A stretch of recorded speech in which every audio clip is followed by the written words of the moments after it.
We're really excited today. This is the kickoff of our series, Champions in Crisis. And today I'm talking with Amanda Newell. She is one of our regional directors in Trenton, Tennessee, and also Jackson, Tennessee. And Amanda is currently sheltering in place at our Harlan Morris retirement home. And so Amanda, just welcome and thank you for you and your staff stepping up really big to make sure that people are safe at Harlan Morris. And let me just start by saying, first and foremost, we went into shelter in place there because as a preventative measure. We don't have anybody that's currently exhibiting any kind of symptoms of coronavirus, correct? Correct, we do not. And so, and so you and 5 staff are kind of taking on everything. Like today, you told me just a couple minutes ago, you started by cooking this morning at 5:30. In about 45 minutes, you're going to be doing lunch. I mean, so walk us through, what is a typical day for you and the team right now?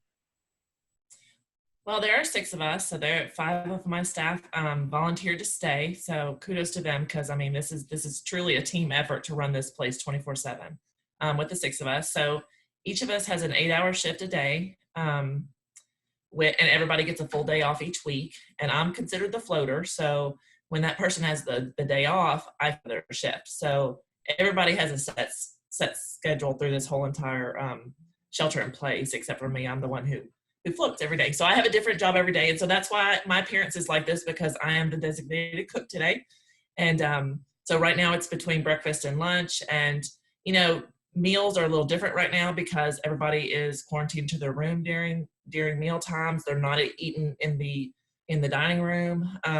So we are having to take the meals to every room. So it's truly a team effort. And everybody here, even if they have a day off or if it's not their shift, they still come down here and help because they know it's an ordeal at mealtime to go take the trays to all the rooms, make sure everybody gets a hot meal and it's not cold by the time it gets to a certain room, and then pick up all the trash afterwards. So it's truly been a blessing to have a team that's here with me, because they just have gone way above and beyond, working when it's not their scheduled shift. So and just to jump in, it's going very well. Oh, that's good. And just to be really clear, you and how many? 5 other staff, is that correct? 5 other staff, correct. And you have been sheltering in place with our residents. And how many residents do we have currently? We have 21 here right now. So 21 residents. And you've been sheltering in place for day 8. Day 8. Right? This is day 8. Right. This is day 8. And so you were advocating, in the preparation to go to shelter in place took a couple weeks.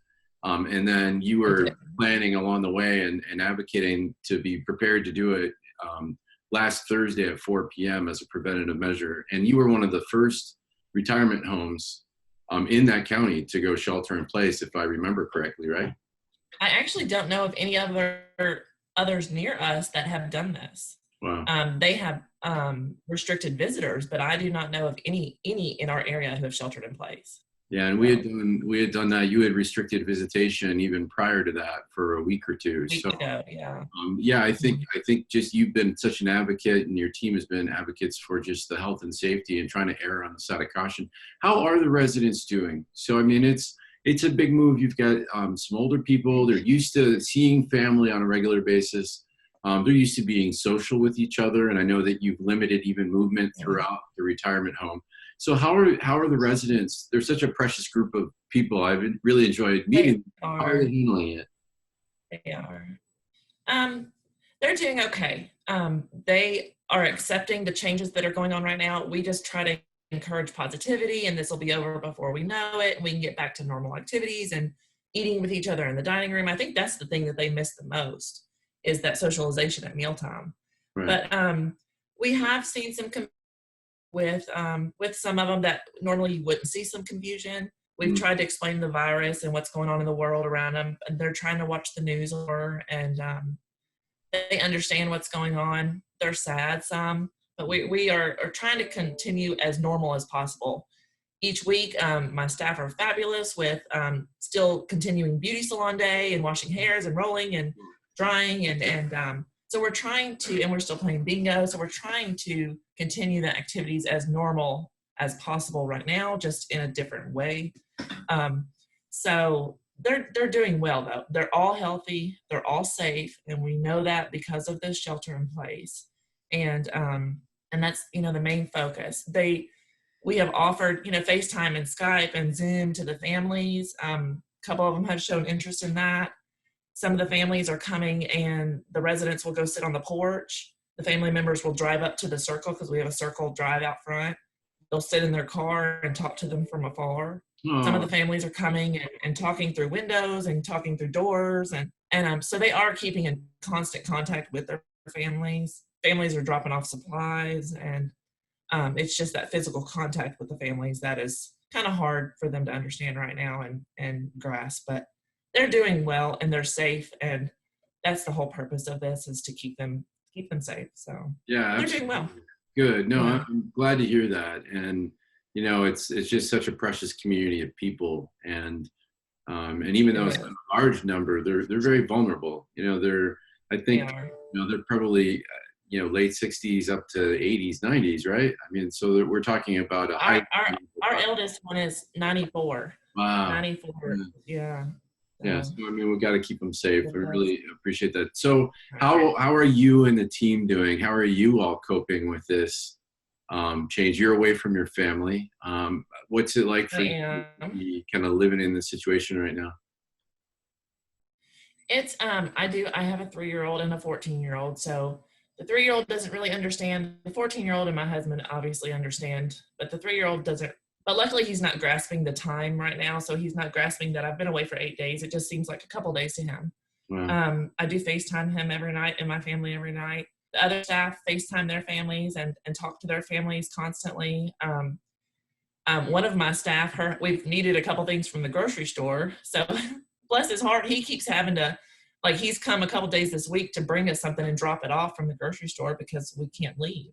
And so we are able to see, you know, in our family in some aspect from afar, but nothing, you know, nothing anywhere close or anything like that. But they are keeping it together just like I am. I mean, the time is going by really fast. It's been 8 days. It doesn't really seem like it's been 8 days. Yeah. The days are long because we are doing every aspect of keeping this building running, you know, housekeeping, cleaning the rooms, cooking, doing personal hygiene for the residents. So the days are long, but the days are going by fast, if that makes sense. So, well, but they seem to be doing well.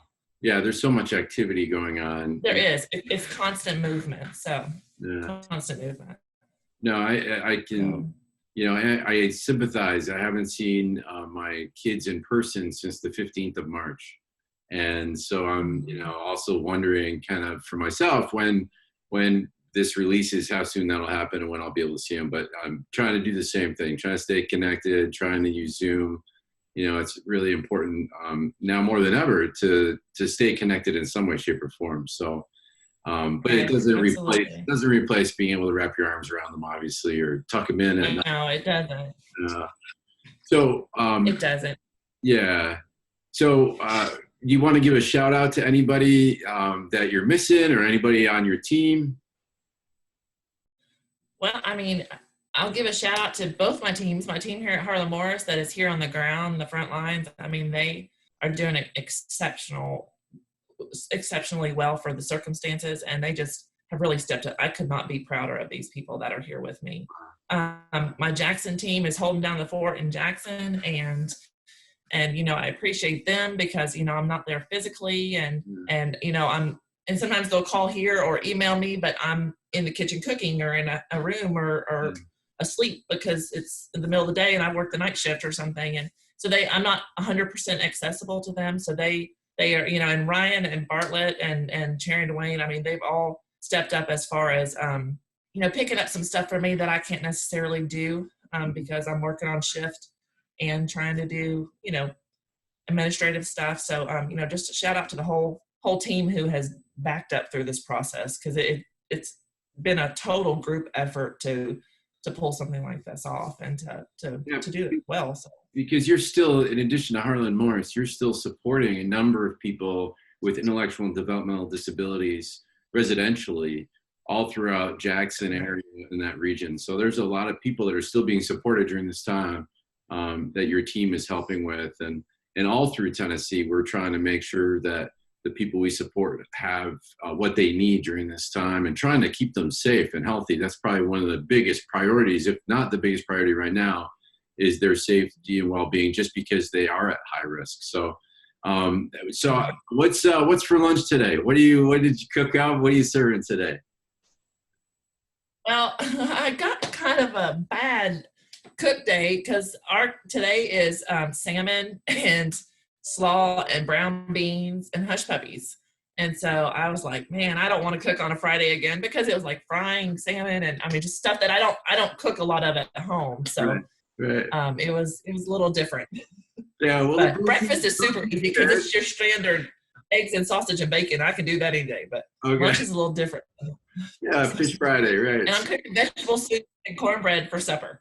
Yeah, that's awesome. Well, I want to say thank you so much. You and your team are truly champions in crisis, and are the very best ambassadors for St. John's Community Services. And I just wish you all the health and safety for your family and for your team, and for those precious residents at Harlan Morris and those in Jackson that you support as well. And just want to say thank you. And also just wish you a happy Easter, and your team and those residents a happy Passover. And it does kind of give a whole different perspective this weekend, right? And when you think of kind of what that means. So truly grateful for family, truly grateful for friends, and truly grateful for people like yourselves that are right on the front line, caring for those that need it the most. So thank you so very much, Amanda, and stay safe. Thank you, and thank you. And I appreciate you and George and Rich and Precious and the whole leadership team for, you guys have shown tremendous support during this, because this has been a difficult time, but spirits are up, and lots of teamwork going on throughout this Harlan Morris and just this state and this organization right now to get through this. So I really appreciate you guys too. Thank you. All about one team right now. So St. John's is right. So, all right. Well, thanks, and take care of yourself. Okay. All right. Stay well. Thank you.